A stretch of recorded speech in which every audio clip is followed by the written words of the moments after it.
मृदा चैप्टर है, class 11th का एनसीईआरटी है। भारत भौतिक पर्यावरण भूगोल का किताब है भाई। क्या आपने कभी उस सर्वाधिक महत्वपूर्ण कारक के बारे में सोचा जो धरातल पर वृक्ष, घास, फसल, जीवन के अनेक रूपों का पोषण करता है? क्या कोई मिट्टी के बिना घास का एक तिनका भी उगा सकता है? यद्यपि जलीय प्रकृति के पौधे प्राणी जल में जीवित रहते हैं, परंतु क्या वो जल के द्वारा मिट्टी से पोषक तत्व ग्रहण नहीं करते हैं? आप अनुभव कर सकते हैं कि मृदा भूपर्पटी की सबसे महत्वपूर्ण परत है।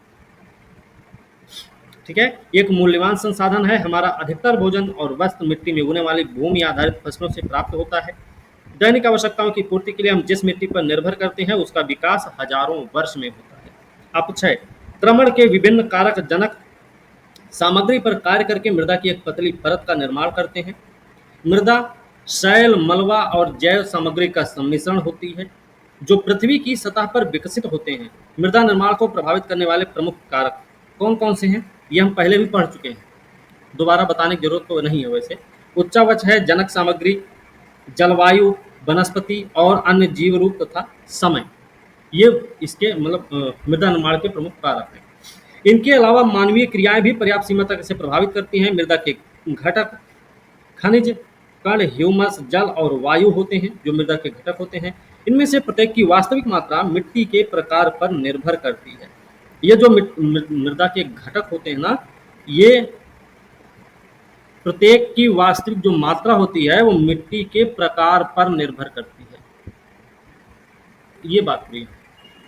इनमें से प्रत्येक की वास्तविक मात्रा मृदा के प्रकार पर निर्भर करती है। कुछ मृदाओं में इनमें से एक या अधिक घटक कम मात्रा में होता है, जबकि अन्य कुछ मृदाओं में इन घटकों का संयोजन भिन्न प्रकार का पाया जाता है।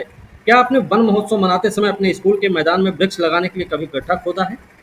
आपने खोदा है तो आपको पता होगा। क्या इस गड्ढे में मिट्टी की परतें समरूप थी या इसमें शीर्ष से तली तक मृदा के रंग अलग अलग थे? यदि हम भूमि पर एक गड्ढा खोदें और मृदा को देखें तो वहां हमें मृदा की 3 परतें दिखाई देती हैं जिन्हें हम कहते हैं संस्तर। का संस्तर, का संस्तर क्या है? सबसे ऊपरी खंड होता है जहां पर पौधों की वृद्धि के लिए अनिवार्य जैव पदार्थों का खनिज पदार्थ, पोषक तत्व, जल से संयोग होता है। जो का संस्तर है वो पौधों की वृद्धि के लिए जो अनिवार्य जैव पदार्थ होते हैं वो क संस्तर में ही मिलता है, या असंस्तर में मिलता है, या ए संस्तर में मिलता है। ठीक है, ये बात याद रखना। खास संस्तर क्या है? जो खास संस्तर है ऊपर से दूसरे नंबर पे, मतलब क के नीचे वाला है, या फिर बोले तो क और ग संस्तर के बीच में स्थित है। एक संक्रमण खंड होता है, संस्तर जो खा होता है एक संक्रमण खंड होता है जिसे नीचे और ऊपर दोनों से पदार्थ प्राप्त होते हैं। इसमें कुछ जैव पदार्थ होते हैं तथापि खनिज पदार्थ का अपक्षय स्पष्ट नजर आता है। ये खा खंड। सर मिट्टी लेयर होती तीसरा होता है ग संस्तर। इसकी रचना कैसे होती है? ढीली जनक सामग्री से। इसकी ग वाले की जो है, ये नहीं समझने को। खाते हैं, ठीक है ना, इसकी रचना ढीली जनक सामग्री से होती है। ये परत मृदा निर्माण की प्रक्रिया में पहली अवस्था है। अंततः ऊपर की 2 परतें इसी से बनती हैं। ऐसा बोल सकते हैं जो जनक सामग्री है वो आपको गा संस्तर में मिलेगी, गा संस्तर में मिलती है। ठीक है, इसी की वजह से ऊपर के दोनों संस्तरों का निर्माण होता है ना, विकास होता है। परतों की इस व्यवस्था को मृदा परिच्छेदिका भी कहते हैं, ये आपको याद रखने की जरूरत है। इन 3 संस्तरों के नीचे एक चट्टान होती है जिसे जनक चट्टान या आधारी चट्टान कहा जाता है। तो जनक चट्टान या आधारी चट्टान क्या है? तीनों संस्तर, मृदा परिच्छेदिका के तीनों संस्तरों के नीचे पाई जाने वाली चट्टान की परत क्या है? जनक चट्टान है, आधारी चट्टान है। मृदा जिसका एक जटिल और भिन्न अस्तित्व है सदैव मृदा वैज्ञानिकों को आकर्षित करती रही है। इसके महत्व को समझने के लिए जरूरी है कि मृदा का वैज्ञानिक अध्ययन किया जाए। मृदा का वर्गीकरण इसी लक्ष्य को प्राप्त करने का एक प्रयास भी है। मृदा का वर्गीकरण। भारत में भिन्न भिन्न प्रकार के उच्चावच, भूआकृति, जलवायु, परिमंडल, वनस्पतियां पाई जाती हैं। इन्होंने भारत में अनेक प्रकार की मिट्टियों के विकास में योगदान भी दिया है। प्राचीन काल में मृदा को 2 मुख्य वर्गों में बांटा जाता था। पहले की जो मिट्टियां थी प्राचीन काल में उनको 2 भागों में बांटा जाता था। एक होती थी उर्वर जो उपजाऊ होती थी, और एक होती थी ऊसर जिसको जो अनुर्वर होती, जिसमें कुछ नहीं उगाया जा सकता था, वो ऊसर थी। और उर्वर कौन थी? जो उपजाऊ थी। ठीक है, 16वीं शताब्दी में मृदा का वर्गीकरण उनकी सहज विशेषताओं और बाह्य लक्षण और सहज विशेषता इनकी क्या है? गठन, उनका गठन, उनका रंग, भूमि का ढाल, मिट्टी में नमी की मात्रा के आधार पर किया गया था। कब किया गया था? 16वीं शताब्दी में। 16वीं शताब्दी में जो मृदा का वर्गीकरण किया गया वो सहज विशेषता और बाह्य लक्षणों के आधार पर किया गया। जो बाह्य लक्षण थे वो क्या थे? गठन है, उनका रंग, भूमि का ढाल, मिट्टी में नमी की मात्रा के आधार पर किया गया। ठीक है ना? गठन के आधार पर मृदाओं के मुख्य प्रकार थे। कौन कौन से? गठन के आधार पर देखा जाए तो बलुई प्रकार की मिट्टी, मृणमय मिट्टी, 500 मिट्टी, दोमट मिट्टी। रंग के आधार पर देखा जाए तो लाल, पीली, काली मिट्टी। ऐसे तो रंग के आधार पर लाल, पीली, काली हो गई, लेकिन गठन के आधार पर देखा जाए तो बलुई, मृणमय, 500 और दोमट मिट्टी है। स्वतंत्रता प्राप्ति के बाद अनेक संस्थानों द्वारा मृदा के वैज्ञानिक सर्वेक्षण किए गए। 1956 में स्थापित भारत के मृदा सर्वेक्षण विभाग ने दामोदर घाटी जैसे कुछ चुने हुए क्षेत्रों में मृदाओं के व्यापक अध्यापन किए। ठीक है ना? अब ये याद रखना, 1956 में भारत का मृदा सर्वेक्षण विभाग की स्थापना हुई। ये भी याद रखने की जरूरत है। भारतीय कृषि अनुसंधान परिषद ICAR के तत्वावधान में राष्ट्रीय मृदा सर्वेक्षण ब्यूरो, भूमि उपयोग आयोजन और संस्थान ने भारत की मृदाओं पर बहुत से अध्ययन किए। किसने किए? ICAR के नेतृत्व में किया गया। राष्ट्रीय मृदा सर्वेक्षण ब्यूरो और भूमि उपयोग आयोजन संस्थान के द्वारा किया गया। मृदा के अध्ययन अंतर्राष्ट्रीय स्तर पर इसे तुलनात्मक बनाने के प्रयासों के अंतर्गत ICAR ने भारतीय मृदाओं को उनकी प्रकृति और उनके गुणों के आधार पर वर्गीकृत किया। ये वर्गीकरण संयुक्त राज्य अमेरिका के कृषि विभाग मृदा वर्गीकरण पद्धति पर आधारित है। जो हमारे यहाँ वर्गीकरण किया गया मिट्टियों का, वो किस पर आधारित है? USA के कृषि विभाग मृदा वर्गीकरण पद्धति पर आधारित है। ठीक है? मिट्टियों का क्रम है ये। सबसे ज्यादा मिट्टी पाई जाती भारत में इंसेप्टिसोल टाइप की, एंटीसोल, एल्फीसोल, फिर वर्टिसोल है, एरिडोसोल है, अल्टीसोल, मॉलिसोल। ठीक है? फिर उसके बाद अन्य प्रकार में जो आते हैं उसमें बहुत सारे हैं। ठीक है? उत्पत्ति, रंग, संयोजन और अवस्थिति के आधार पर भारत की मिट्टियों को कई प्रकारों में बांटा गया। कई प्रकार कौन कौन से हैं? उसमें जलोढ़ मिट्टी है, काली मिट्टी है, लाल पीली मिट्टी है, लेटराइट मिट्टी। लाल पीली मिट्टी क्या है? पानी भर जाता है तो पीली पीली दिखेगी, और नहीं तो लाल मिट्टी रहेगी ही रहेगी। ठीक है? शुष्क मिट्टी, लवण मिट्टी, पीटमय, वन मृदा, इतने प्रकार की मिट्टियां रही हैं। जलोढ़ मिट्टियों की बात करें, जलोढ़ मिट्टियां उत्तरी मैदान और नदी घाटियों के विस्तृत भागों में पाई जाती हैं। ये मिट्टियां देश के कुल क्षेत्रफल के लगभग 40% भाग को ढके हुए हैं। जलोढ़ मिट्टी ये निक्षेपण मृदाएं हैं जिन्हें नदियों और सरिताओं ने वाहित तथा निक्षेपित किया हुआ है। नदियों द्वारा वाहित भी हुई हैं और निक्षेपित भी हुई हैं। राजस्थान के एक संकीर्ण गलियारे से होती हुई ये मृदाएं गुजरात के मैदान में भी फैली मिलती हैं। राजस्थान से गुजरात तक भी मिलती हैं। प्रायद्वीपीय प्रदेश में ये पूर्वी तट की नदियों के डेल्टाओं और नदियों की घाटियों में, गोदावरी, कृष्णा, कावेरी जो नदियां हैं, जो नदियां डेल्टा बना रही हैं, वहां पर भी जलोढ़ मिट्टी पाई जाती है। जलोढ़ मिट्टी मृदाएं गठन में बलुई, दोमट से लेकर चिकनी मिट्टी की प्रकृति की पाई जाती हैं। इनका जो गठन है वो कैसा है? बलुई, दोमट से लेकर चिकनी दोमट तक। इसमें पोटाश की मात्रा अधिक होती है, फास्फोरस की मात्रा कम होती है। ठीक है? उत्तर के विशाल मैदान में भी ये मिट्टी पाई जाती है। 40% भाग पर पाई जाती है। 15 लाख वर्ग किलोमीटर का एरिया भी है में फैली हुई है। ठीक ना? पंजाब से असम तक फैली हुई है। पंजाब से असम तक फैली हुई है। नर्मदा, ताप्ती, महानदी, गोदावरी, कृष्णा, कावेरी नदी घाटियों में भी ये पाई जाती है। ठीक ना? इसमें पोटाश की मात्रा अधिक होती है। इसमें पोटाश के साथ साथ अगर देखें तो पोटाश तो इसमें ज़्यादा होता ही है। इसमें फास्फोरिक एसिड भी अधिक पाया जाता है। फास्फोरिक एसिड है। इसमें चूना भी है। चूना, जैव पदार्थ भी प्रचुर मात्रा में मिलता है। ठीक है ना? ये इतना तो प्रचुर मात्रा मिलता है, लेकिन फास्फोरस की इसमें कमी है। फास्फोरस की ही कमी नहीं है, इसमें नाइट्रोजन की भी कमी पाई जाती है। नाइट्रोजन की कमी, ह्यूमस की भी कमी पाई जाती है। ठीक है? ये भी हमें ध्यान रखना है। लेकिन एक चीज और याद रखना, फलीदार फसलों की खेती करने से हम इस मिट्टी में नाइट्रोजन स्थिरीकरण को अपना सकते हैं। गंगा का ऊपरी और मध्यवर्ती मैदान में खादर तथा बांगर दो भिन्न मृदाएं विकसित हुई हैं। खादर वो होती है जहां पर हर साल बाढ़ के द्वारा निक्षेपित होने वाला नया जलोढ़क, नया जलोढ़क होता है। मतलब खादर वो क्षेत्र है जहां पर बाढ़ का पानी साल दर साल पहुंचता रहता है। ठीक है। उनकी एक चीज और याद रखना, उन्हीं को नवीन जलोढ़क भी कहते हैं। इनकी जल धारण क्षमता अधिक होती है, ये उर्वर भी होते हैं, है ना, उर्वरता भी इनमें बरकरार रहती है। ये महीन गाद इनमें होते हैं, महीन गाद। महीन गाद होने के कारण मृदा की उर्वरता बढ़ा देता है। बांगर पुराना जलोढ़क है, जमाव जो होता है बाढ़ के मैदान से दूर होता है। ठीक है। और याद रखना इनका जो रंग होता है, पुराने जलोढ़क का जो रंग होता है वो कैसा होता है, गहरा रक्ताभ, गहरा रक्ताभ होता है। ठीक है, ये भी याद रखना। अच्छा, उसमें तो हमने बता दिया था कि जल धारा क्षमता अधिक होती है, लेकिन इसमें जल धारा क्षमता कम होती है, क्षमता कम होती है, अपेक्षाकृत कम उर्वर होता है, कम उर्वर होता है, ये भी याद रखना। खादर और बांगर मृदाओं में कैल्शियमी संग्रथन संग्रथन अर्थात कंकड़ पाए जाते हैं। निम्न तथा मध्य गंगा के मैदान, ब्रह्मपुत्र घाटी में मृदाएं अधिक दुमटी और मृणमय है। पश्चिम से पूर्व की ओर इसमें बालू की मात्रा घटती जाती है, पश्चिम से पूर्व की ओर इनमें बालू की मात्रा घटती जाती है। मतलब पंजाब से असम की ओर जैसे जैसे बढ़ते जाएंगे वैसे वैसे बालू की मात्रा में कमी आती चली जाएगी। इनका रंग हल्के धूसर से राख धूसर जैसा होता है। इनका रंग निक्षेपण की गहराई, जलोढ़ के गठन और निर्माण में लगने वाली समयावधि पर निर्भर करता है।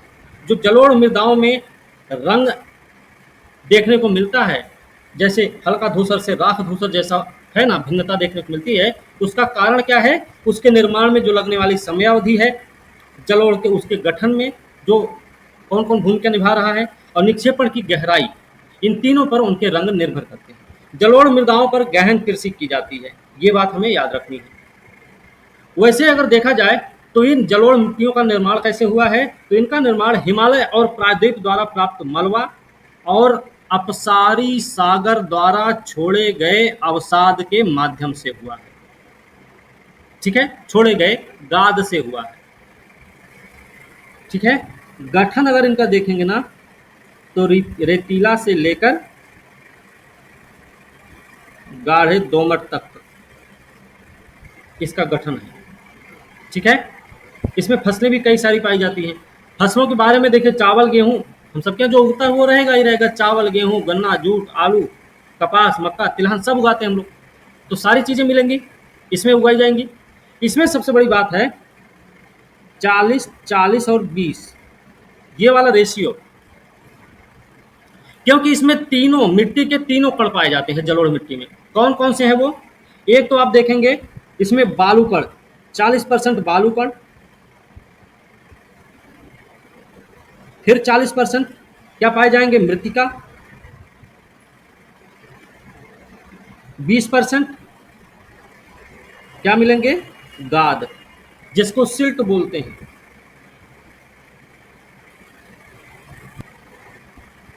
काली मिट्टी दक्कन के पठार के ज्यादातर भाग पर पाई जाती है। इसमें महाराष्ट्र के कुछ भाग, गुजरात, आंध्र प्रदेश, तमिलनाडु के कुछ भाग शामिल हैं। गोदावरी कृष्णा नदियों के ऊपरी भाग, दक्कन के पठार के उत्तर पश्चिमी भाग में भी पाई जाती है काली मिट्टी। इनको रेगर भी बोला जाता है, कपास वाली काली मिट्टी भी कहा जाता है, कपास वाली काली मिट्टी भी कहा जाता है, रेगर भी कहा जाता है। इनको ट्रॉपिकल ब्लैक अर्थ भी बोलते हैं, ट्रॉपिकल ब्लैक अर्थ बोलते हैं, और इसको ट्रॉपिकल चरनोजम भी कहते हैं, ट्रॉपिकल चरनोजम भी कहते हैं, है ना। रेगुर भी बोलते हैं, कपास वाली बोलते हैं, ट्रॉपिकल ब्लैक अर्थ बोलते हैं, ट्रॉपिकल चरनोजम भी बोलते हैं। ठीक है। आमतौर पर काली मिट्टियां मृणमय होती हैं, गहरी होती हैं, अपारगम्य होती हैं। याद रखना, आमतौर पर ऐसी होती हैं, मृणमय, गहरी और अपारगम्य। ये मृदाएं गीले होने पर फूल जाती हैं और चिपचिपी होती हैं। गीले होने पर क्या होती हैं, फूलकर चिपचिपी हो जाती हैं। सूखने पर सिकुड़ जाती है, भाई गीले होने पर चिपचिपी होती है, फूल जाती है चिपचिपी हो जाती है, लेकिन जब सूखती है सिकुड़ जाती है। मतलब शुष्क ऋतु में इन मृदाओं में चौड़ी दरारें पड़ती हैं। समय ऐसा प्रतीत होता है कि जैसे इनमें स्वतः जुताई हो गई हो, मतलब इनको स्वतः जुताई वाली मिट्टी भी कहा जाता है। नमी के धीमे अवशोषण और नमी के क्षय की विशेषता के कारण इसमें एक लंबी अवधि तक लंबी मतलब नमी बनी रहती है। इसके कारण फसलों को, विशेष रूप से वर्षाधीन फसलों को, शुष्क ऋतु में भी नमी मिलती रहती है और वह फलती फूलती रहती है। रासायनिक दृष्टि से काली मिट्टी में चूना, लौह, मैग्नीशिया, एल्यूमिना के तत्व काफी मात्रा में पाए जाते हैं। इसमें किसकी किसकी अधिकता होती है? लोहा है, चूना है, मैग्नीशिया है, एल्यूमिना भी है, कैल्शियम है, पोटास है ना, और मैग्नीशियम कार्बोनेट, इनकी अधिकता है। लेकिन कमी किसकी इसमें पाई जाएगी? तो कमियों की अगर बात करेंगे तो इसमें आप देखेंगे नाइट्रोजन, फास्फोरस और जैविक पदार्थों की कमी पाई जाती है, ठीक ना। इनमें पोटास की मात्रा पाई जाती है, लेकिन फास्फोरस, नाइट्रोजन और जैव पदार्थ की कमी पाई जाती है। इसका रंग कैसा होता है? गाढ़ा काला से स्लेटी रंग के बीच में होता है, ठीक है। अच्छा, एक चीज अब इसमें और देख लेंगे, इनका निर्माण कैसे हुआ है? इनका निर्माण हुआ है बेसाल्ट लावा से। बेसाल्ट लावा के निक्षेपण से। बेसाल्ट लावा के निक्षेपण से इनका निर्माण हुआ है, ठीक ना। महाराष्ट्र, मध्य प्रदेश, गुजरात, कर्नाटक, आंध्र प्रदेश में पाई जाती हैं। इनका एरिया है 5 लाख वर्ग किलोमीटर का एरिया है इनका टोटल, जितनी दूरी में पाई जाती हैं, ठीक ना। बता दिए तीव्र जल धारण क्षमता के लिए अपने जानी जाती है, ये तीव्र जल धारण क्षमता के लिए जानी जाती है, क्षमता के लिए जानी जाती है। यही नहीं, एक चीज ये अभी आप लोगों को पता भी चला तो कि भीगने पर ठोस होती है, भीगने पर चिपचिपी हो जाती है और सूखने पर ये अकुंचित हो जाती है, अकुंचित हो जाती है, सूखने पर दरार युक्त हो जाती है। इसे स्वतः जुताई वाली मिट्टी कहते हैं। ये अभी हमने देख लिया है। इसके कलर में जो भी आपने गाढ़ा काला से स्लेटी रंग देखा है, इसमें एक चीज और याद रखना, गाढ़ा काला से हल्का काला के साथ साथ चेस्टनट की तरह दिखती है, ये इसका कलर है ये, ठीक है। लाल मिट्टी का विकास दक्कन पठार के पूर्वी और दक्षिणी भाग में कम वर्षा वाले क्षेत्रों में वहां पर हुआ है जहां पर रवेदार आग्नेय चट्टानें पाई जाती हैं।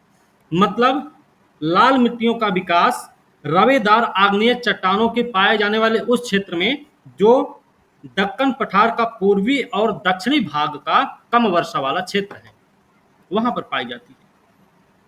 पश्चिमी घाट के गिरिपद क्षेत्र की एक लंबी पट्टी में लाल दुमटी मृदा पाई जाती है। पश्चिमी घाट की एक लंबी सी गिरिपद क्षेत्र में एक लंबी सी पट्टी है, वहां भी लाल दुमटी मिट्टी मिलती है। पीली और लाल मिट्टियां ओडिशा और छत्तीसगढ़ के कुछ भागों में मध्य गंगा मैदान के दक्षिण भाग में पाई जाती है। इस मृदा का लाल रंग रवेदार कायांतरित चट्टानों में लोहे के व्यापक विसरण के कारण होता है। ये पूछा भी गया है पेपर में। जल योजित होने के कारण ये मिट्टी पीली दिखती है, मतलब जल जब भर जाता है तो पीली दिखती है, वैसे ये लाल मिट्टी होती है। महीन कणों वाली लाल और पीली मिट्टियां उर्वर होती हैं सामान्यतः। लाल और पीली मिट्टियां सामान्यतः उर्वर होती, जो महीन कण वाली होती हैं। मतलब क्या हुआ यहाँ पे, सभी लाल और पीली मिट्टियां उर्वर नहीं होती हैं, है ना। सिर्फ महीन कणों वाली ही लाल पीली मिट्टियां उर्वर होती हैं। इसके विपरीत मोटे कणों वाली उच्च भूमियों की मृदाएं कैसी होती हैं? देखो यहाँ पे बताया भी है इन्होंने, अनुर्वर होती है। इनमें सामान्यतः नाइट्रोजन, फास्फोरस और ह्यूमस की कमी पाई जाती है, ठीक है ना। लेटराइट मिट्टी क्या होती भाई? लेटराइट मिट्टी लैटिन भाषा के लेटर से बना है, अर्थ होता है ईंट। लेटराइट मिट्टियां उच्च तापमान और भारी वर्षा के क्षेत्रों में विकसित होती हैं। ये मिट्टियां उष्णकटिबंधीय वर्षा के कारण हुए तीव्र निक्षालन का परिणाम होती हैं। ये जो मिट्टियां हैं उष्णकटिबंधीय वर्षा के चलते जो तीव्रता के साथ निक्षालन होता है, उसी का परिणाम होती हैं लेटराइट मिट्टियां।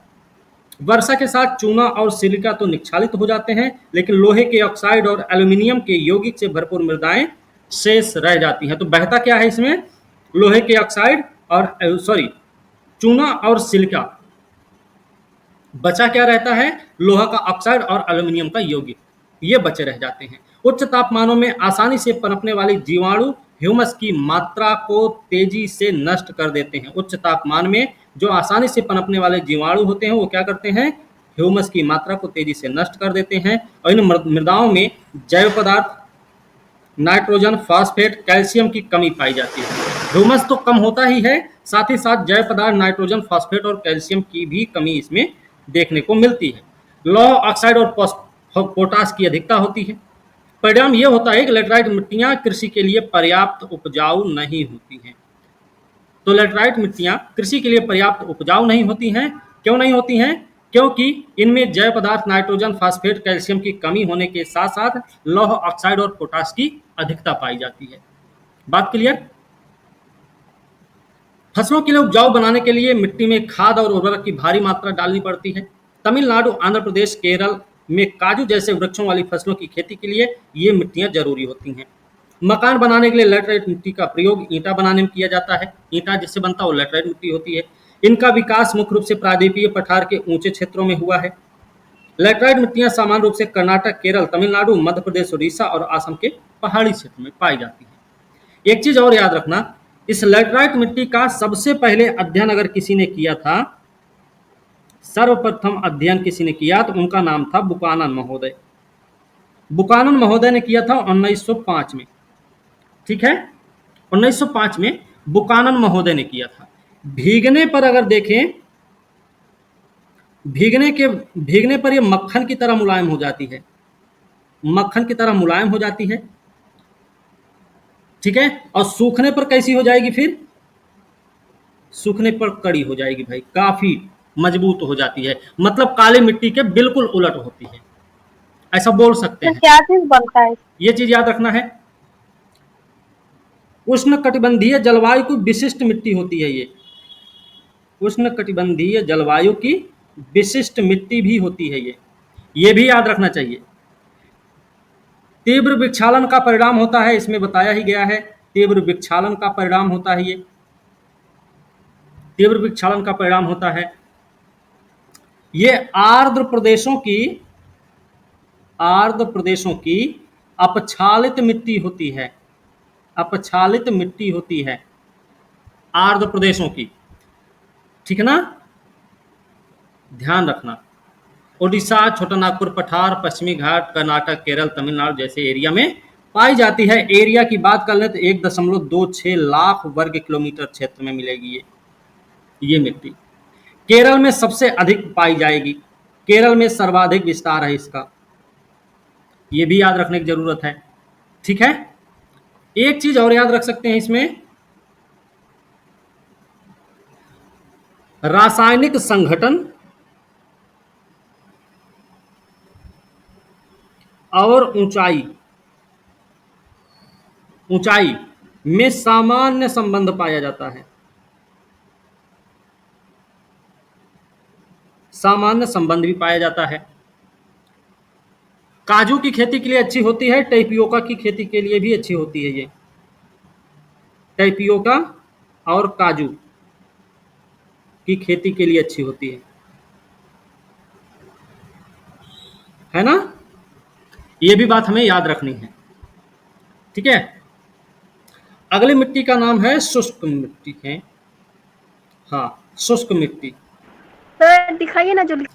शुष्क मिट्टियों का रंग लाल से लेकर किशमिशी तक होता है। सामान्यतः संरचना के मामले में देखा जाए तो रंग तो हो गया लाल से किशमिशी तक, और संरचना में बलुई और प्रकृति से लवणीय होती है। कुछ क्षेत्रों की मृदाओं में नमक की मात्रा इतनी अधिक होती है कि इनके पानी को वाष्पीकृत करके नमक बनाया जा सकता है। राजस्थान में बनाया जाता है संभर झील, याद करो। शुष्क जलवायु, उच्च तापमान, तीव्र गति से वाष्पीकरण के कारण इस मिट्टी में नमी और ह्यूमस कम होते हैं। नमी और ह्यूमस कम होते हैं जिसका मूल कारण क्या है? यहाँ की शुष्क जलवायु है, यहाँ पे उच्च तापमान है, यहाँ का तीव्र गति से वाष्पीकरण है। इनमें नाइट्रोजन अपर्याप्त होता है, फास्फेट सामान्य मात्रा में पाया जाता है। नीचे की ओर चूने की मात्रा बढ़ते जाने के कारण निचले संस्तरों में कंकड़ों की परतें देखने को मिलेंगी। मतलब निचले संस्तर में कंकड़ की जो परतें देखने को मिलती हैं वो चूने की मात्रा के बढ़ते जाने के कारण ऐसा होता है। मृदा के तली संस्तर में कंकड़ों की परत के बनने के कारण पानी का रिसाव सीमित हो जाता है। कहाँ पे? निचले भाग में। मृदा की तली संस्तर में कंकड़ों की परत बनने के कारण पानी का रिसाव सीमित हो जाता है, इसलिए सिंचाई किए जाने पर इन मृदाओं में पौधों की सतत वृद्धि के लिए नमी सदा उपलब्ध रहती है। ठीक है, ये हमें याद रखने की जरूरत है। मतलब सिंचाई किए जाने पर इसमें शुष्क मिट्टी में पौधों की सतत वृद्धि के लिए नमी सदा उपलब्ध रहती है। ये तो आपका कथन हो गया। कारण क्या हो जाए कि मिट्टी की तली संस्तर में कंकड़ों की परत बनने के कारण पानी का रिसाव सीमित हो जाता है ना। तो ये कारण है, कथन और कारण दोनों सही हैं। बात समझे। ये मिट्टियां विशिष्ट शुष्क स्थलाकृति वाले पश्चिमी राजस्थान में पाई जाएंगी, अभिलक्षणिक रूप से विकसित हुई हैं। ये मिट्टियां अनुर्वर होती हैं, क्यों? क्योंकि इसमें ह्यूमस और जैव पदार्थ कम मात्रा में पाए जाते हैं। ह्यूमस और जैव पदार्थ कम मात्रा में पाए जाने के कारण ये मिट्टियां कैसी होती भाई? अनुर्वर प्रकार की होती हैं। ठीक है। लवण मिट्टी की बात करें, चलो, ऐसी मिट्टियों को ऊसर और मिट्टी ये अनुर्वर क्या होता है? लवण मिट्टियां क्या होती हैं भाई? अब देखिए, ऐसी मिट्टियों को ऊसर मिट्टी भी कहा जाता है। लवण मिट्टियों में सोडियम, पोटेशियम, मैग्नीशियम का अनुपात अधिक होता है। किसका अनुपात अधिक होता है ये पता होना चाहिए। तो सोडियम, पोटेशियम, मैग्नीशियम का। सोडियम मतलब Na है ना, अरे नमक। ऐसे भी सोडियम, पोटेशियम मतलब K, मैग्नीशियम मतलब Mg, बस ध्यान रखना। अतः यह अनुर्वर होती हैं, इनमें किसी भी प्रकार की वनस्पति नहीं उगती, किसी भी प्रकार की वनस्पति नहीं उगती। मुख्य रूप से शुष्क जलवायु, खराब अपवाह के कारण इनमें लवणों की मात्रा बढ़ती जाती है और मिट्टियां जो होती है ना, शुष्क, अर्धशुष्क, जलाक्रांत क्षेत्रों तथा अनूपों में पाई जाती हैं। कहाँ मिलेंगी? शुष्क क्षेत्रों में, अर्धशुष्क क्षेत्रों में, जलाक्रांत वाले क्षेत्रों में और आपके अनूपों में पाई जाती हैं। इनकी संरचना कैसी होती है? इनकी संरचना अगर देखी जाए तो भाई बलुई से लेकर दुमटी तक होती है। नाइट्रोजन, चूने की कमी होती है इसमें। लवण मृदाओं का अधिकतर प्रसार आप पश्चिमी गुजरात में देख सकते हैं, पूर्वी तट के डेल्टाओं में देख सकते हैं, पश्चिमी बंगाल के सुंदरबन क्षेत्र में देख सकते हैं। ठीक है। कच्छ के रण में दक्षिण पश्चिमी मानसून के साथ नमक के कण आते हैं। कच्छ के रण में जो नमक के कण आते हैं वो दक्षिण पश्चिम मानसून की देन है, याद रखना, जो एक पपड़ी के रूप में ऊपरी सतह पर जमा हो जाते हैं। डेल्टा प्रदेश में समुद्री जल के भर जाने से लवण मृदाओं के विकास को बढ़ावा मिलता है। जब समुद्री जल डेल्टा प्रदेशों में आकर जमा होने लगता है तो उससे क्या होता है? लवणी मिट्टी का विकास होने लगता है। ठीक है। अत्यधिक सिंचाई वाले गहन कृषि के क्षेत्र में, विशेष रूप से हरित क्रांति वाले क्षेत्रों में, उपजाऊ जलोढ़ मृदाएं भी लवणीय होती जा रही हैं।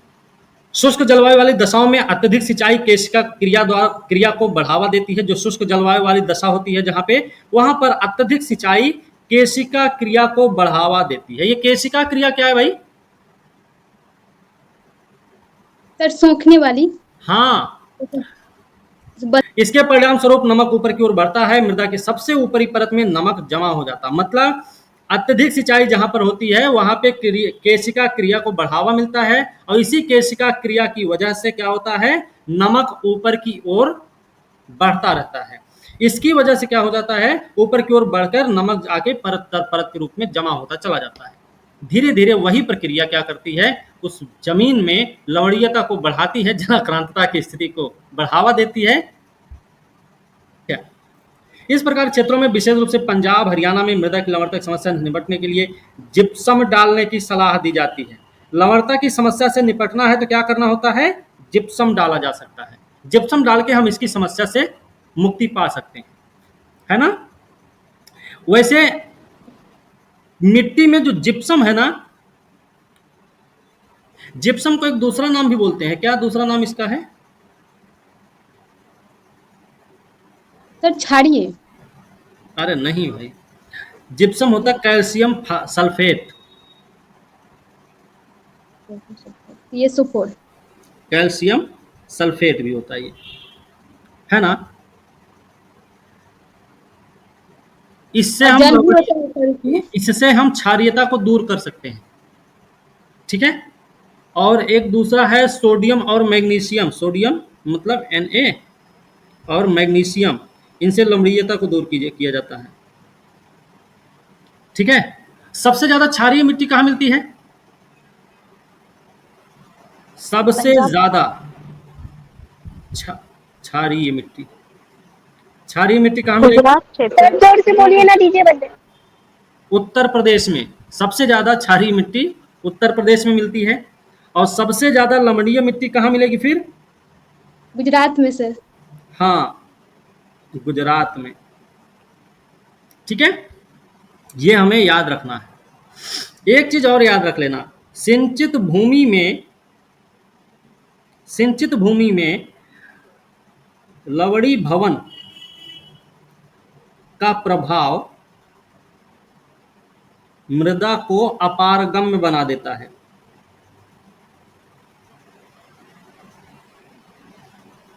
ठीक है, ये भी हमें याद रखने की जरूरत है। ठीक है, अच्छा, चाय के बागानों के लिए सबसे अच्छी मिट्टी कौन सी होती है? अम्लीय होती है सर। हाँ, चाय के सर लिए अम्लीय होती है। सबसे अच्छी मिट्टी होती है अम्लीय। ये भी ध्यान रखने की जरूरत है। चलो, अब चलते हैं पीटमय मिट्टी पर। सर थोड़ा सा नीचे कर दीजिए, वहां पे छूट गया। पीटमय मिट्टियां क्या होती भाई? ये मिट्टियां भारी वर्षा और उच्च आर्द्रता से युक्त वहां पर पाई जाती हैं जहां वनस्पति की वृद्धि अच्छी हो। ठीक है, मतलब इन क्षेत्रों में मृत जैव पदार्थ बड़ी मात्रा में इकट्ठे हो जाते हैं। इन क्षेत्रों में मृत जैव पदार्थ बड़ी मात्रा में इकट्ठा हो जाते हैं। ऐसी जगह पर मिलेगी जहां पर भारी वर्षा उच्च आर्द्रता से युक्त, ऐसे क्षेत्रों में जहां पर वनस्पति की वृद्धि अच्छी होती है। ठीक है, जो मृदा को ह्यूमस और पर्याप्त मात्रा में जैव तत्व प्रदान करते हैं। इन मिट्टियों में जैव पदार्थों की मात्रा कितनी होती है? तो 40 से 50% होती है। ये एक डाटा आपको याद रखना चाहिए। ये मिट्टियां सामान्यतः गाढ़े और काले रंग की होती हैं। कई स्थानों पर ये क्षारीय भी होती हैं, ये भी याद रखने की जरूरत है। पीटमय मिट्टियों की बात कर रहे हैं अभी। ये मिट्टियां अधिकतर बिहार के उत्तरी भाग में, उत्तरांचल के दक्षिणी भाग में, पश्चिम बंगाल के तटीय क्षेत्र में, उड़ीसा और तमिलनाडु में पाई जाती है। बिहार का उत्तरी क्षेत्र पीटमय मिट्टी युक्त है ना। उत्तरांचल का दक्षिणी भाग पीटमय वाला है। पश्चिम बंगाल का तटीय क्षेत्र पीटमय मिट्टी का क्षेत्र है। उड़ीसा और तमिलनाडु में तो पाई ही जाती है। यहाँ तक, यहाँ अपने नाम के अनुरूप ये मिट्टियां पर्याप्त वर्षा वाले वन में ही बनती हैं। जैसा नाम वैसा काम। इन मिट्टियों का निर्माण पर्वतीय पर्यावरण में होता है, ये भी याद रखने की जरूरत है। पर्यावरण में परिवर्तन के अनुसार मृदा का गठन और संरचना दोनों बदलती रहती है। पर्यावरण में परिवर्तन जैसे जैसे होता है, वैसे वैसे इनके गठन और संरचना में भी बदलाव आता जाता है। घाटियों में ये दुमटी और पांसु होती है। ऊपरी ढालों में ये मोटी कण वाली होती है। हिमालय के हिमाच्छादित क्षेत्रों में इन मिट्टियों का अनाच्छादन होता रहता है। सर ये पांसु क्या होता है? हिमालय के हिमाच्छादित क्षेत्रों में इनका अनाच्छादन होता रहता है। ये अम्लीय और कम ह्यूमस वाली होती हैं। अम्लीय भी होती हैं, कम ह्यूमस वाली होती हैं। निचली घाटियों में पाई जाने वाली मिट्टियां कैसी होती हैं? तो उर्वर प्रकार की होती हैं। ऊपर की गई चर्चा से स्पष्ट होता है कि मृदाएं, उनका गठन, गुण, प्रकृति, फसलों, पौधों, वनस्पति के अंकुरण वृद्धि के लिए अति महत्वपूर्ण होते हैं। मृदाएं क्या है? एक जीवित तंत्र होती हैं। किसी भी अन्य प्राणी की तरह ये भी विकसित होती है, क्षय होती है, निम्नीकृत होती है। भाई बोला जाए कि मिट्टियां एक जीवित तंत्र होती हैं, कारण दे दिया जाए कि मिट्टियां जीवों की तरह या अन्य प्राणियों की तरह ही विकसित भी होती हैं, क्षय भी होती हैं, निम्नीकृत भी होती हैं। यदि समय पर उनका सही उपचार किया जाए तो उनमें सुधार भी होता है। मृदाएं उस तंत्र के अन्य घटकों पर गहरा प्रभाव डालती हैं जिसका वे स्वयं एक अंग होती है। अब बात करें मृदा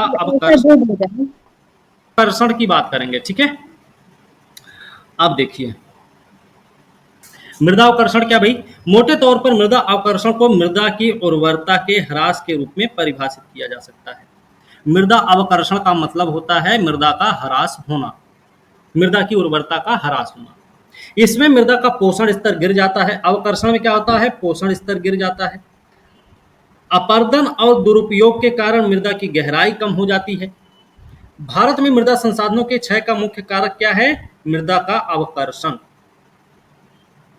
ठीक है, मृदा अवकर्षण की दर, भू आकृति, पवनों की गति, वर्षा की मात्रा के अनुसार एक स्थान से दूसरे स्थान पर अलग अलग होती है। बात यह है, अगर ढाल तीव्र है तो वहां पे तीव्रता देखने को मिलेगी मृदा अवकर्षण में, है ना। अगर क्षेत्र शुष्क वाला है तो वहां पर भी अलग तरीके से मृदा अवकर्षण होगा। कहीं पर बाढ़ वाला एरिया है तो वहां का अलग तरीके से होगा। बात समझ रहे हैं ना। कहीं ज्यादा सिंचाई हो रही है उसका अलग रहेगा, कहीं कम हो रही वहां अलग रहेगा। ढाल मंद होगा तो उसका अलग तरीके से अवकर्षण होगा। मतलब यहाँ पे बारिश भी निर्भर करती है कि बारिश ज्यादा हो रही है कि कम हो रही है, वो भी निर्धारित करेगी कि मृदा मृदा का अवकर्षण कैसा होगा। ठीक है, चलो मृदा अपरदन। मृदा के आवरण का विनाश मृदा अपरदन कहलाता है, ये हमको याद रखना चाहिए। बहते जल पवनों की अपरदनात्मक प्रक्रियाएं मृदा निर्माणकारी प्रक्रियाएं साथ साथ घटित होती हैं। बहता जल पवनों की अपरदनात्मक क्रिया तथा मृदा निर्माणकारी प्रक्रिया ये सब एक साथ चलते हैं। इन दोनों प्रक्रियाओं में एक संतुलन बना रहता है। धरातल से सूक्ष्म कणों के हटने की दर वही होती है जो मिट्टी की परत में कणों के जुड़ने की होती है। मतलब सूक्ष्म कणों के हटने की दर बराबर है मिट्टी की परत में कणों के जुड़ने की दर। मिट्टी की परत के कणों में जुड़ने की दर बराबर है सूक्ष्म कणों के हटने की दर। मतलब दोनों बराबर है, जिस स्पीड से वो हट रहा है उसी स्पीड से वो जुड़ भी रहा है। कई बार प्राकृतिक अथवा मानवीय कारकों से संतुलन बिगड़ भी जाता है, जिससे मृदा के अपरदन की दर बढ़ जाती है। मृदा अपरदन के लिए मानवीय गतिविधियां भी काफी हद तक उत्तरदायी हैं। जनसंख्या बढ़ने के साथ भूमि की मांग भी बढ़ने लगती है। मानव बस्ती, कृषि, पशुचारण और भी और अन्य जो जरूरतें उनकी पूर्ति के लिए जंगल और अन्य प्राकृतिक वनस्पति साफ कर दी जाती है।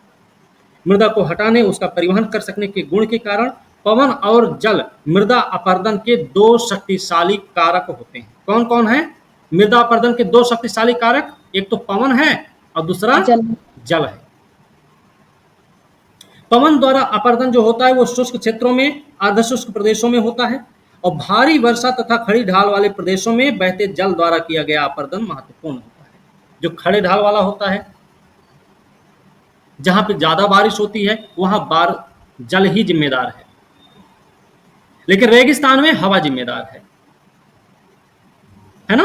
रेगिस्तान के क्षेत्र में जल अपरदन अपेक्षाकृत गंभीर है और ये भारत के विस्तृत क्षेत्रों में हो रहा है। जल अपरदन दो रूपों में होता है।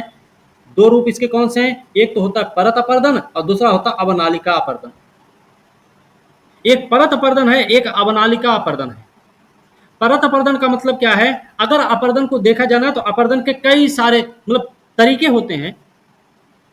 एक तो होता है कि पानी का बूंद जो होता है वो पत्ती के मतलब पेड़ की पत्तियों के सहारे नीचे गिरता है तो उससे कम नुकसान होता है, लेकिन मिट्टियों के जो कण होते हैं ना वो उखड़ के बिखरने लगते हैं। बरामदे में आप बैठे बैठे बाहर की तरफ देख रहे होते हैं, थोड़ी देर में पतली पतली नालियां भी बन जाती हैं, बहने लगता है पानी, धीरे धीरे धीरे धीरे बहने लगता है।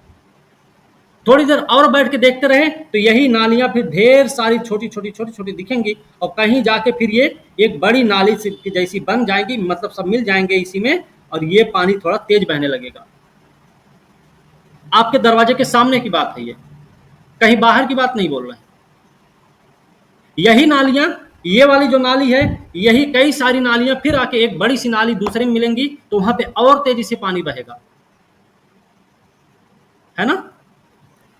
अब देखो परत अपरदन कहां होता है? समतल भूमियों में मूसलाधार वर्षा के बाद, और इसमें मृदा का हटना आसानी से दिखाई भी नहीं देता है, किंतु यह अधिक हानिकारक क्योंकि इससे मिट्टी की सूक्ष्म और अधिक उर्वर ऊपरी परत हट जाती है। क्योंकि इससे मिट्टी की सूक्ष्म अधिक उर्वर ऊपरी परत हट जाती है। अवनालिका अपरदन सामान्यतः तीव्र ढालों पर होता है। वर्षा से गहरी हुई अवनालिकाएं कृषि भूमियों को छोटे छोटे टुकड़ों में खंडित कर देती है, जिससे वे कृषि के लिए अनुपयुक्त हो जाते हैं। ठीक है ना। अवनालिकाओं का काम है कि कृषि भूमि को छोटे छोटे टुकड़ों में बांट देती है, वो कृषि योग्य रह ही नहीं जाते थे। जिस प्रदेश में अवनालिकाएं या बीहड़ बोलते हैं भाई उसको, हाँ बीहड़ अधिक संख्या में होते हैं उसे उत्खात भूमि स्थलाकृति कहा जाता है। चंबल नदी की द्रोणी हमारी बीहड़ बहुत विस्तृत है। इसके अलावा ये तमिलनाडु, इसके अलावा ये तमिलनाडु पश्चिमी बंगाल में भी पाया जाता है। देश की लगभग 8000 हेक्टेयर भूमि प्रतिवर्ष बिहार में परिवर्तित हो जाती है। किस तरह के क्षेत्रों में अवनालिका अपरदन संभव है? मृदा अपरदन भारतीय कृषि के लिए एक गंभीर समस्या है। इसके दुष्प्रभाव अन्य क्षेत्रों में भी दिखाई पड़ते हैं। नदी की घाटियों में अपरदित पदार्थों के जमा होने से उनकी जल प्रवाह क्षमता घट जाती है और इससे प्रायः बाढ़ें आती हैं तथा कृषि भूमि को क्षति पहुंचती है।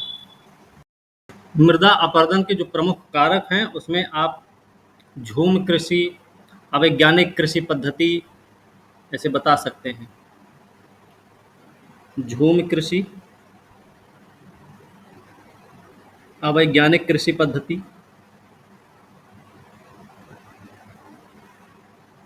अवैज्ञानिक कृषि पद्धति और अवरोध बोल सकते हैं। अंधाधुंध खनन, अंधाधुंध खनन बोल सकते हैं। निर्वनीकरण बोल सकते हैं।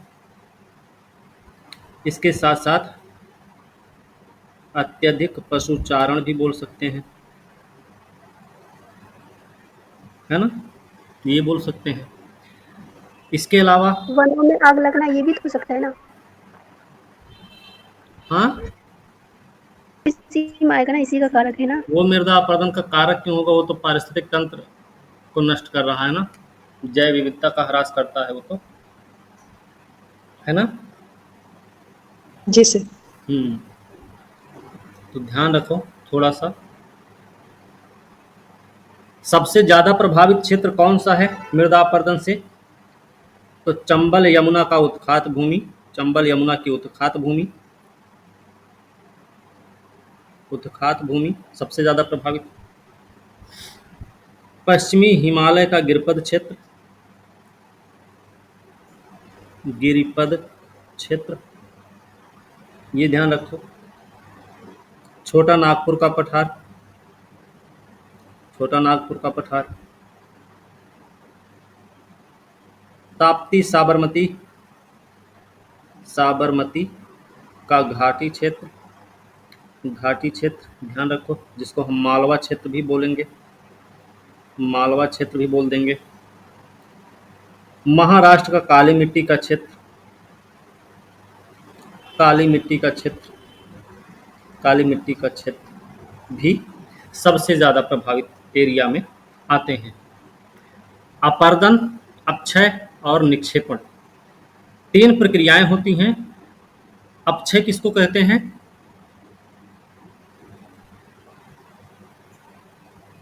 अपक्षय क्या होता भाई?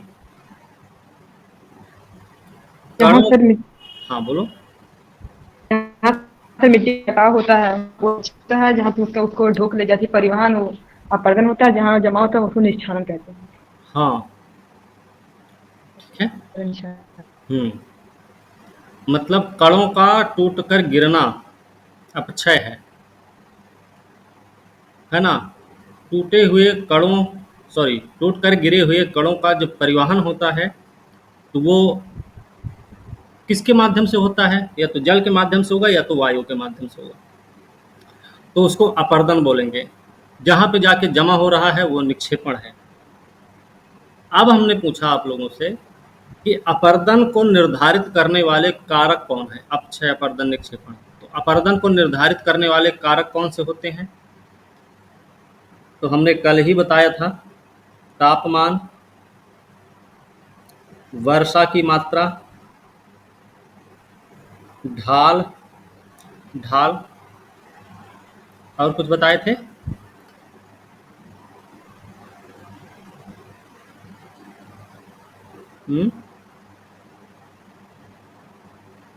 भौगोलिक आकृति, ठीक है।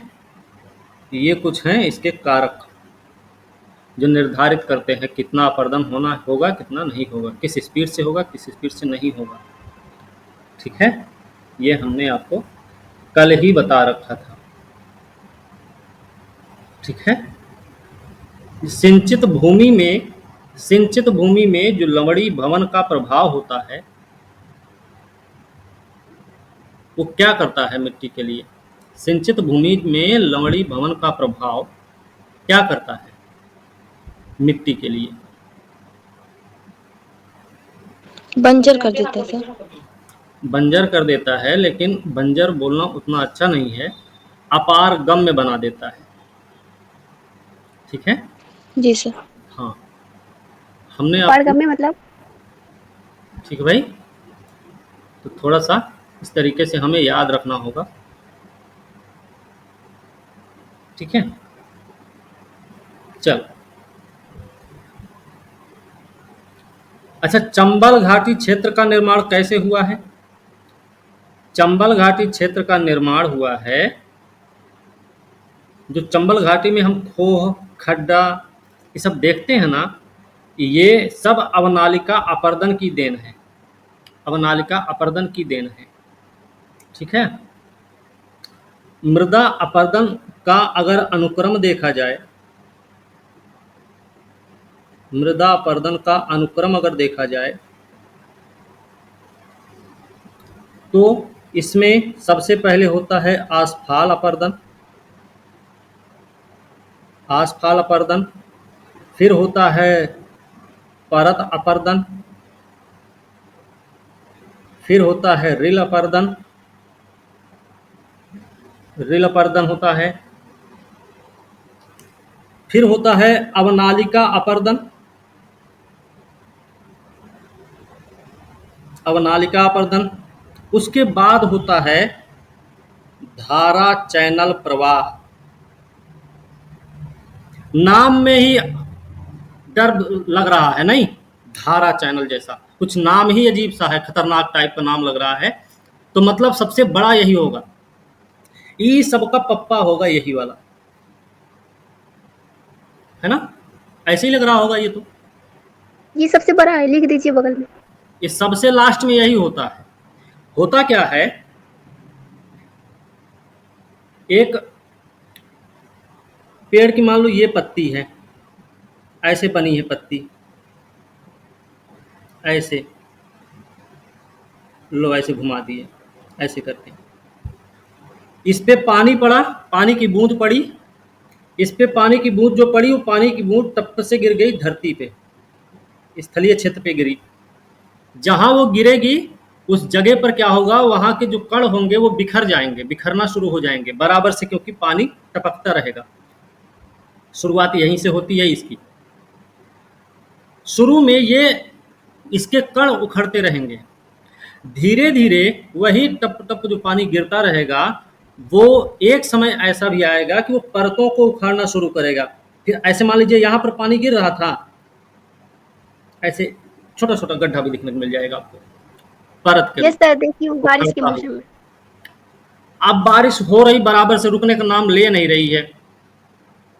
तीसरी अवस्था इसकी क्या होगी, अब यहां से पतली सी नाली बन जाएगी, छोटी सी एकदम महीन सी, पानी बहने लगेगा। घर के सामने अगर आप बरामदे में अपने बैठे हैं, घर के सामने बारिश शुरू हो गई, किसी पेड़ के पत्ते से गिरते हुए पानी को देखेंगे तो कंकड़ भी खेल रहा होगा। उसके बाद बराबर से वो का प्रक्रिया चल रही होगी तो वहां परतें भी कटना शुरू हो जाती हैं धीरे धीरे। तीसरी स्थिति आती है जब आप बाहर ही देख रहे होते हैं, उसी समय देखने को मिलता है कई सारी छोटी छोटी नालियां, कई सारी, कहीं इधर से तो कहीं इधर से, कहीं इधर से, कहीं इधर से बह रही होती। ये तीसरी अवस्था हुई। चौथी अवस्था क्या होगी, ये सब कहीं पर जाएंगी, एक साथ मिलेंगी भी, ऐसे लो सब मिल गई। अब पानी का प्रवाह तेज हो गया, बड़ी तेजी से पानी बहने लग गया। अभी ये चौथी अवस्था अपनी अवनालिका वाली आ गई। चौथी अवस्था अवनालिका की आई, ये तो आपके दरवाजे के सामने की बात है ना। अब पूरे गांव का पानी बह के आ रहा होगा कहीं ना कहीं से, कोई ना कोई नाली के माध्यम से। अब ये जाके कहीं पर सब पूरे गांव की नालियों के साथ जो पानी आ रही होगी, पूरे गांव का जो होगा उसके साथ मिलेगी, है ना। तो ये क्या करेंगे, ये सब मिल के बहुत तेजी के साथ प्रवाह करेंगे। हालांकि ये गांव लेवल पे इतना ही होगा कि अवनालिका के रूप में अपर्दन होगा, वो अवनालिका चलेगा, मतलब बहुत तेजी के साथ पानी बह रहा होगा वो। लेकिन आप किसी ऐसे क्षेत्र में जाके देखें जहाँ पे जैसे अभी अवनालिका की देन है, चंबल घाटी क्षेत्र में जो खोह खड्डों का निर्माण हुआ है, तो वहाँ पर जाके देखेंगे तो उस अवनालिका अपर्दन का बहुत बड़ा प्रभाव देखने को आपको मिलेगा, ठीक है ना। फिर जब सब बड़े बड़े नाला टाइप में जब वो मिलेंगे इकट्ठा, तब वो बन जाएगा धारा चैनल। और धारा चैनल तब तक बहना बंद नहीं करता है जब तक उसे एक स्थिर जमीन नहीं मिल जाती है, तब तक वो बहता ही रहता है, ठीक है। धारा चैनल है, तब तक वो कटाव भी करते रहता है, ठीक है। मृदा अपर्दन भारतीय कृषि के लिए गंभीर समस्या बन गई है, जिसके दुष्प्रभाव अन्य क्षेत्रों में भी दिखाई पड़ते हैं। नदी की घाटियों में अपरदित पदार्थों के जमा होने से उनकी जल प्रवाह क्षमता घट जाती है। इससे प्रायः बाढ़ आती है, कृषि भूमि को क्षति पहुंचती है। वनोन्मूलन मृदा अपरदन के प्रमुख कारणों में से एक है। पौधों की जड़ें क्या करती हैं? मृदा को बांधे रखकर अपरदन को रोकती हैं। पत्तियां, टहनियां गिराकर और मृदा में ह्यूमस की मात्रा में वृद्धि भी करती रहते हैं। जो पेड़ पौधे होते हैं अपनी पत्तियों टहनियों को गिराकर ह्यूमस की मात्रा में वृद्धि करते हैं। वास्तव में संपूर्ण भारत में वनों का विनाश हुआ, लेकिन मृदा अपरदन पर उनका प्रभाव देश के पहाड़ी भागों में ज्यादा पड़ा है। ऐसा क्यों हुआ है? क्योंकि हमने आपको ये भी बताया है कि ढाल जहां पर तीव्र होगा वहां पर अपरदन की प्रक्रिया भी तेज होगी, है ना? अपरदन की प्रक्रिया वहीं पर तेज होगी जहां पर ढाल तीव्र होगा।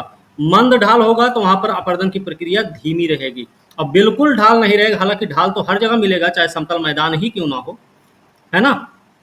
तो थोड़ा बहुत मैदानी क्षेत्र में उतनी तीव्रता के साथ अपरदन कार्य नहीं करता है जितनी तीव्रता के साथ अपरदन काम करता है पहाड़ी क्षेत्रों में। भारत के सिंचित क्षेत्रों में कृषि योग्य भूमि का काफी बड़ा भाग अति सिंचाई के प्रभाव से लवणीय होता जा रहा है।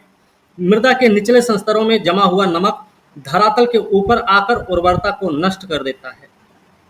रासायनिक उर्वरक भी मृदा के लिए हानिकारक है। जब तक मृदा को पर्याप्त ह्यूमस नहीं मिलता, रसायन इसे कठोर बना देते हैं और दीर्घकाल में इसकी उर्वरता घट जाती है। यह समस्या नदी घाटी परियोजनाएं उन सभी समादेशी क्षेत्रों, कमांड एरिया जिसको बोलते हैं, में अधिक है जो हरित क्रांति के आरंभिक लाभ भोगी थे। हरित क्रांति के आरंभिक लाभ भोगी कौन थे?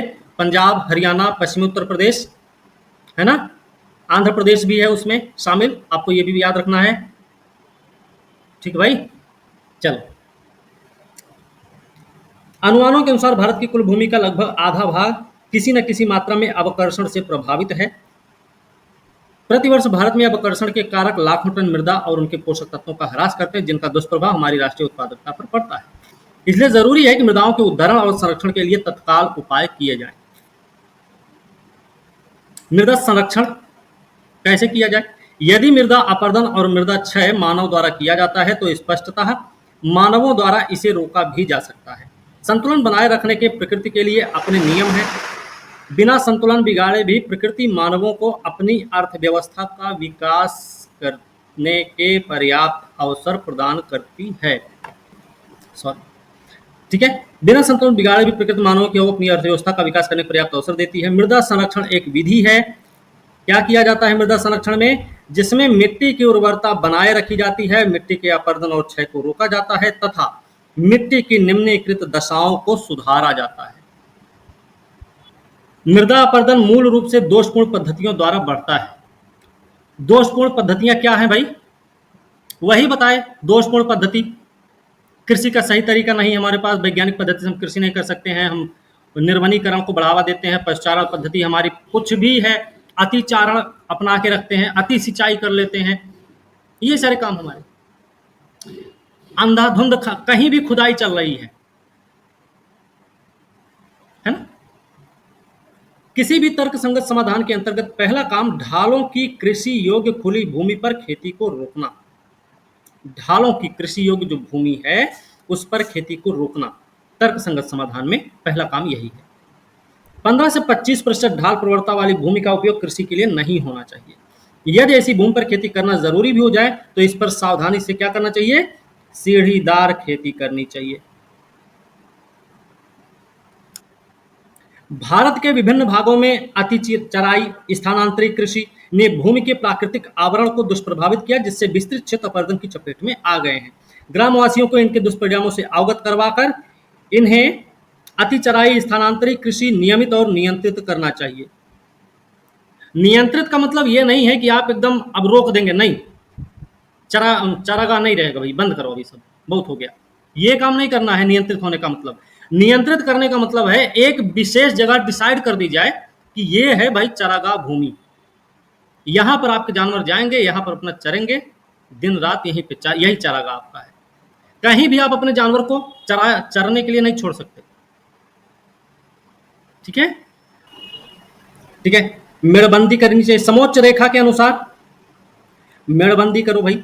समोच्च रेखीय सीढ़ीदार खेत बनाना, नियमित वानिकी, नियंत्रित चराई, आवरण फसलें लगाना, मिश्रित खेती करना, सस्यावर्तन, ये सब उपचार हो सकते हैं।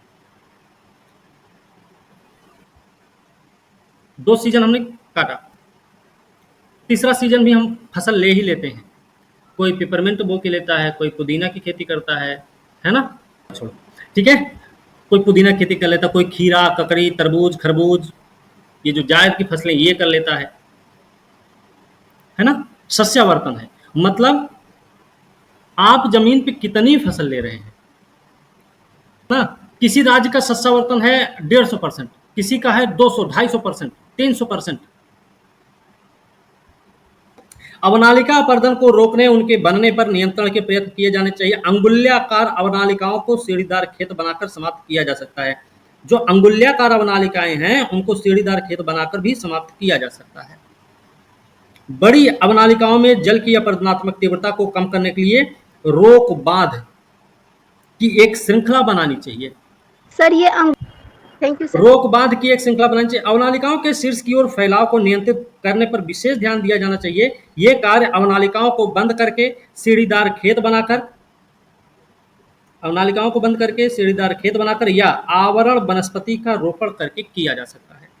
शुष्क और अर्धशुष्क क्षेत्रों में कृषि योग्य भूमि पर बालू के टीलों के प्रसार को वृक्षों की रक्षक मेखला बनाकर वन्य कृषि करके रोकने के प्रयास करने चाहिए। जो शुष्क और अर्धशुष्क क्षेत्र हैं, अलग अलग क्षेत्रों में अलग अलग चीजें हैं। शुष्क अर्धशुष्क क्षेत्र में क्या करना चाहिए?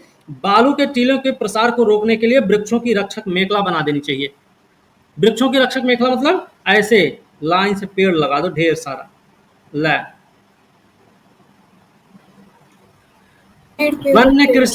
वन्य कृषि करके रोकने के प्रयास करने चाहिए। ठीक है। कृषि के लिए अनुपयुक्त भूमि को चरागाहों में बदल देना चाहिए, ये भी एक तरीका है रोकने का। केंद्रीय शुष्क भूमि अनुसंधान संस्थान, जिसको बोलते हैं CAZRI, काजरी, केंद्रीय शुष्क भूमि अनुसंधान संस्थान काजरी जिसको बोलते हैं, इसने पश्चिमी राजस्थान में बालू के टीलों को स्थिर करने के प्रयोग किए हैं। ये संस्थान कहां पर है भाई?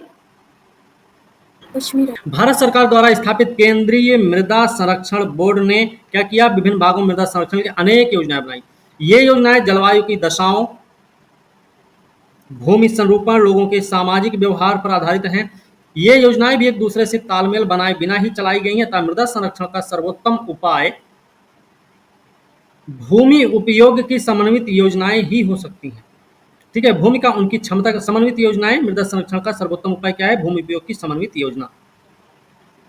भूमि का उनकी क्षमता के अनुसार ही वर्गीकरण होना चाहिए। भूमि उपयोग के मानचित्र बनाए जाने चाहिए, ये भी उपयोग किया जा सकता है। उनकी क्षमता अनुसार उनका वर्गीकरण करना चाहिए। भूमि का सर्वथा सही उपयोग होना चाहिए। मृदा संरक्षण का निर्णायक दायित्व उन लोगों पर भी है जो उसका उपयोग करते हैं और उससे लाभ उठाते हैं, उनके लिए भी जरूरी है। मृदा का सर्वाधिक व्यापक और सर्वाधिक उपजाऊ प्रकार कौन सा है? लेटराइट। जलोढ़ मिट्टी, इसका जोधपुर ही होगा लगभग। अच्छा, ठीक है। अच्छा, मृदा का सर्वाधिक विस्तार जलोढ़ मिट्टी 15 लाख वर्ग किलोमीटर, सबसे अधिक क्षेत्र 15 लाख वर्ग किलोमीटर क्षेत्र में फैली हुई है, 40% एरिया को कवर करती है। ठीक है। रेगर का दूसरा नाम क्या है भाई? रेगर का दूसरा नाम काली मिट्टी। भारत में मृदा की ऊपरी परत ह्रास का मुख्य कारण क्या है? ऊपरी परत ह्रास का मुख्य कारण क्या है? वायु अपर्दन, अत्यधिक निक्षालन, जल अपर्दन। निक्षालन से कोई मतलब नहीं है, जल अपर्दन। आप बताओ। भारत के सिंचित क्षेत्र में कृषि योग्य भूमि निम्नलिखित में से किस कारण से लवणीय हो रही है? सिंचित क्षेत्रों में कृषि योग्य भूमि किस कारण से लवणीय हो रही है? अति सिंचाई। सिंचाई। ठीक है। अब देखिए मृदा क्या है? मृदा निर्माण के प्रमुख उत्तरदायी कारक कौन कौन से हैं? मृदा परिच्छेदिका के 3 स्तरों के नामों का उल्लेख बताना है। मृदा अवकर्षण क्या होता है? खादर बांगर में क्या अंतर है? ऐसे ऐसे सवाल हैं, इस सवालों को भी देख लो।